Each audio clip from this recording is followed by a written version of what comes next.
Речиси половина од граѓаните во земјава очекуваат Европскиот совет да даде зелено светло за преговорите, а малку повеќе од половина очекуваат таа да стане полноправна членка за 10 години од денес, што пак е намалување од 12% од очекувањата што за тоа ги имале пролетва.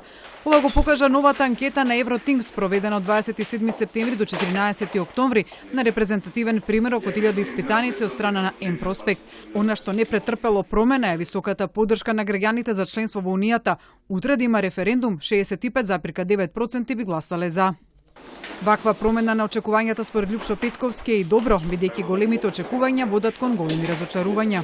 Можеби добрата работа од сите овие драми што се случуваат е тоа што граѓаните некако се ги приземјуваат своите очекувања и тие очекувања се повеќе во согласност со реалноста. Петковски смета дека евентуален негативен исход од Европскиот совет не би бил добар за Македонија. Мислам дека легитимитетот на власта ќе се намали, ќе се почне да се размислуваат за избори, за пресретнување на негативните последици од таа работа, така што мислам дека не би било добро. Анкетата покажала и промена на ставот на граѓаните кои држави ни се пријателски. Од 31% кои сметаат дека некоја држава ни е закана, најголем скок направила Бугарија, не од 0,5% пред 6 месеци, како закана сега ја сметаат дури 23%. Најпријателски се сметаат САД и Германија со по 10% поддршка од граѓаните.